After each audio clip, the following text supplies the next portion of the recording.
नमस्कार। India debate में आप सबका स्वागत है। मैं हूं आशुतोष पाठक। मित्रों, क्यूवाइब नेटवर्क का अभियान अब रंग लाने लगा है। सितंबर 2023 में हमने जनता की महाअदालत लगाई थी और जनता की महाअदालत में हमने दो महत्वपूर्ण मुद्दों को छुआ था। सहारा के निवेशकों के मुद्दों को छुआ था और सुशांत सिंह राजपूत को न्याय दिलाने को लेकर के हमने अदालत लगाई थी। दोनों मुद्दों पर सरकार अब गंभीर हो रही है, लेकिन जो सबसे ज्यादा एक्शन होने वाला है वो सहारा के निवेशकों को लेकर के, सहारा प्रबंधन के ऊपर और सहारा ग्रुप को लेकर के है। सहारा अब पूरी तरह से सरकार के शिकंजे में फंसती हुई दिख रही है। 4 जून को आम चुनाव का रिजल्ट आया।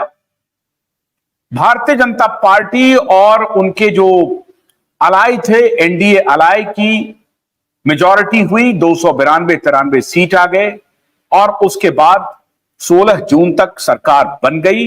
प्रधानमंत्री ने शपथ ले ली।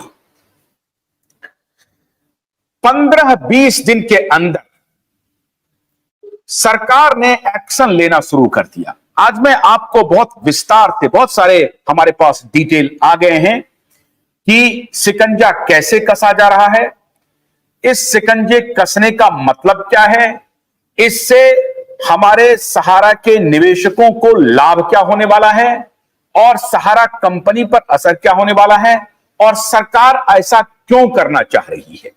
आज हमारे पास बहुत सारे अपडेट्स आ गए हैं।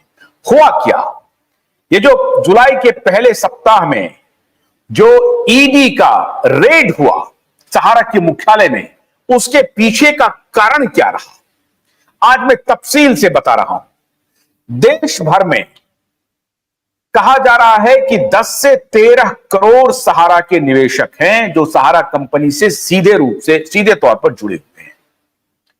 अब 10 से 13 करोड़ लोग अगर निवेशक हैं और उनके परिवार वालों को अगर आप जोड़ लें तो 40 से 50 करोड़ की आबादी, 40 से 50 करोड़ की आबादी, ये अनुमान है, ये एग्जैक्ट आंकड़ा मैं नहीं दे पाऊंगा, लेकिन अनुमान है कि 40 से 50 करोड़ की आबादी को सहारा निवेशक इन्फ्लुएंस करता है, सहारा कंपनी इन्फ्लुएंस करती है।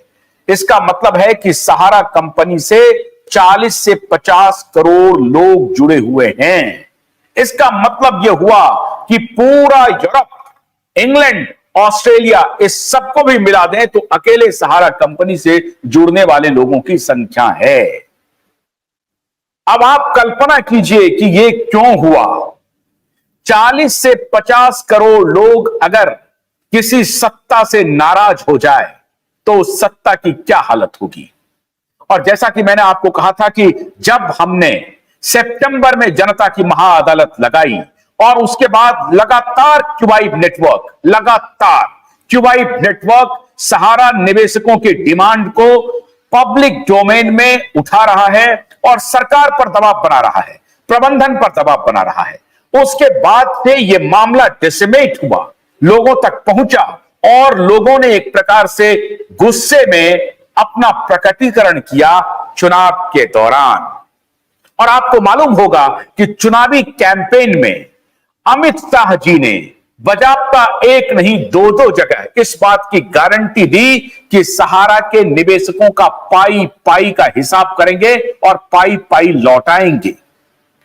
आखिरी फेज के चुनाव के पहले आपको याद होगा कि जब पोर्टल काम नहीं कर रहा था तब मिनिस्ट्री के तरफ से एक फरमान आया कि जो 10,000 रुपए के लिए अप्लाई कर रहे हैं अब वो 20,000 से 5 लाख रुपए तक के लिए अप्लाई कर सकते हैं। ऐसा क्यों हुआ? ऐसा इसलिए हुआ क्योंकि सरकार को मालूम चल रहा था कि अगर हम लोगों को लोभ देंगे, लोगों को बताएंगे कि साहब हम देखिए, अभी तक तो 10,000 करोड़ के बाद जो बात हो रही थी उसमें लोगों का रिएक्शन हो रहा था कि झुंझुना पकड़ा रहे हैं, तो अगर हम 20,000 से 5 लाख रुपए देने की बात करेंगे तो लोगों में भरोसा होगा कि नहीं, ज्यादा पैसा जिनका है उनको भी पैसा मिलने वाला है।